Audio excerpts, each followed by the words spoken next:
In 2013, there had been a series of murders spanning the country. These were particularly frightening because it seemed that the killer or killers weren't sticking to any particular standards as are usually seen by FBI investigators. There seemed to be no type of victim other than female. The range was broad. There had been a couple of teenagers, one a high school cheerleader, walking home from an evening football game. She had only had 2 blocks to walk, but she never made it.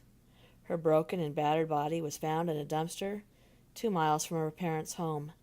One other teen girl, black hair, dingy black clothing, her eyes darkened with eyeliner and shadow, a pin and ink tattoo on her ankle, her ex-boyfriend's initials. She'd been last seen leaving a party, pretty drunk, her friends had said. She'd gotten into her car, but was found only a couple of hours later, in the middle of an intersection, her throat slit, her head dangling off to one side. There had been a grandmother of 3 leaving a beauty parlor after having her color touched up. On her way to a family dinner, she'd stopped at the grocery store. The police found her car still in the parking lot. Cameras showed a man with a hood carrying her bag of groceries out of the store. There had been no cameras in the parking lot. There had been a bartender, a bus driver, a school teacher, a nurse, a cancer patient, a dance teacher, and a dog walker.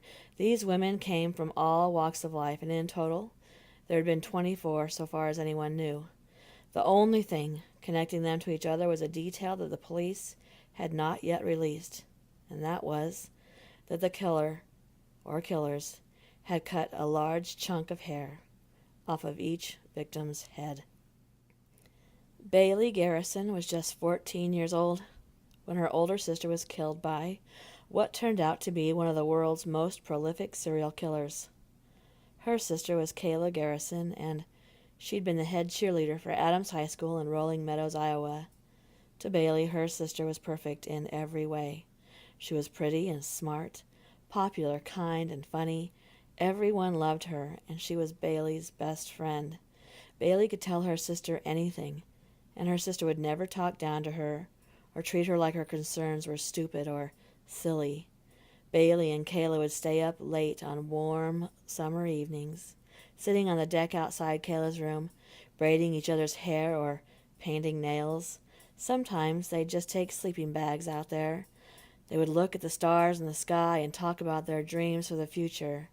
They had their weddings planned out, how many children they wanted and what their names would be. Kayla was so much more to Bailey than just a sister. Then came the night that was etched into Bailey's brain forever. The night that changed their lives. The entire family would never be the same again. Their friendships were never the same again. Her mother suddenly seemed older over just a 24-hour period. Her father withdrew, and Bailey couldn't find any joy in the whole world, and she didn't even want to after that night. The night her sister stayed to help clean up after a football game. The lights had been left on over the field while Kayla and a few other people swept the stands, picking up the trash left behind by the crowd. Kayla's best friend Rosie said that they were laughing and goofing off while they performed their chores. A couple of the football players had also stayed to help. Adam Coltrane had stayed, and Bailey knew that Kayla had a huge crush on him. She'd even carved Kayla Coltrane into the same wooden deck they sat on so many times. It wasn't a surprise to anyone when Adam stayed after with Kayla, and Kayla had told Bailey and her parents that they could go ahead and head home and not wait for her. Bailey knew that Kayla wanted to flirt with Adam, and that she didn't need her daddy standing around. They only lived 2 blocks over, and the way would still be lit by the field lights if Kayla had got out of there in time. She hadn't. The lights were on a timer and they went off around 11:30 p.m. Adam had offered to drive Kayla home, but she told him that she lived close and she'd just walk. She didn't want her dad asking a bunch of questions like she knew he would. He'd prod her with, "So, do you think he's hot?"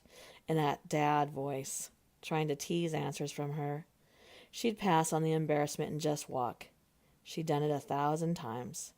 They'd lived in that house on Cortlandt since Kayla was a baby, and she was almost 16 years old now. As Bailey Garrison sat on the rail of the overpass, she was thinking about all of those things. The fact that Adam had been the prime suspect, having been the last to see her and all. But then the FBI came to their house and told the family about the connection to many other women being killed. Killed, Bailey thought, as cars sped underneath her feet, some honking. The way her sister's body had been found, how she'd been killed. It had been a year ago now, and Bailey couldn't take it any more. Seeing the light go out of her parents' eyes, missing the one person she loved the most in the whole world. How could she go on? How could she ever experience joy again without being able to share any of that with Kayla? Her eyes were swollen and red as she stood up, her legs shaky from sitting so long, her vision blurry as she let herself fall off the overpass. She had only fallen a few feet when she hit hard. Her brain was trying to process what had happened. She was alive. She hadn't felt like she'd fallen the entire way down. Her leg was crumpled underneath her. The pain was excruciating. She heard cars honking, and she felt her body rolling this way and that. She felt air blowing over her so quickly and cold. Her body was freezing. Her head dazed, she began to black out. Carl Morgan was driving down the 281 and underneath an overpass with a semi-truck when cars began honking and flashing their lights. An SUV swerved in front of him. A man's arm was sticking out of the driver's side window with the man's palm facing towards Carl's rig.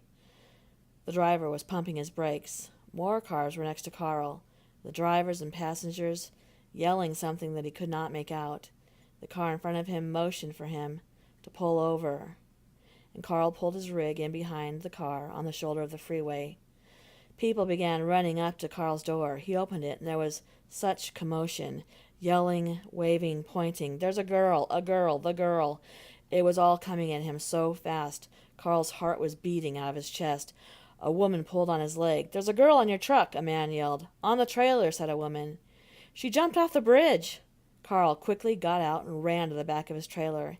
He climbed up the ladder, closely followed by a man yelling, "I'm a doctor," and there she was.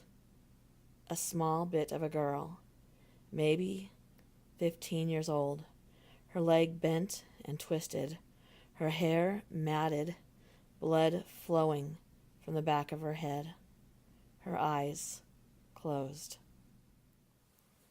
Bailey's mother, Eileen, began to speak. "Thank you for coming." She had a handkerchief in one hand and she was crying. "I don't know how to say this without crying, so please excuse me. My daughter Bailey will be fine. She has some injuries, but none are life-threatening. I just want to say thank you to the observant drivers who saw Bailey jump, and to Dr. Evans, who was placed by God at that scene, and to Bailey's true angel, Carl Morgan. Our little girl is still with us. I could not bear the loss of 2 children." She began shaking and crying into her hands. Bailey's father pulled her in close and began to speak. "We truly believe that God placed Carl at just the right place at the right time. Carl, being a kind and gentle soul, will take no credit for saving our daughter's life. Come up here, please, Carl." And up walked a graying man of about 45 years old. He had a bit of a pot belly. His face was clean-shaven. He was wearing slacks and a white polo shirt, tucked in, and a big silver belt buckle with a semi-truck imprinted on it. Carl walked up to the microphone. Honestly, I didn't do a thing. I was just driving. Dr. Evans here, he helped check on the girl. It could have been anyone's truck." "No," said Eileen. "No, Carl. God chose you. Someone else might have just kept going. You are our angel." And she hugged him tightly. "He'll forever be family she said to the crowd of reporters. And the same goes to everyone who helped. And to Dr. Evans. Then the camera started clicking and the questions started coming quickly and loudly. The family walked away as Dr. Evans walked up to the microphone. Carl Morgan still had a delivery to make. He crawled up into his rig. He opened up the glove box to grab his cigarettes, and damn, he said, pulling his hand back. He'd poked his middle finger on the shears he'd had wrapped in a dishcloth. He put his finger in his mouth and he sucked on it. He reached back in and got the pack of smokes, and he also grabbed the scissors. He wrapped them back up in the cloth, and a few strands of hair fell out onto the floorboard of the truck. Carl picked them up, reached back into his cabin, grabbed a fishing tackle box, pulled out a Ziploc bag that had number 26 written on a piece of tape. He unzipped the bag, and he added the blonde strands to the blonde strands already in the bag, and placed it back into the tackle box.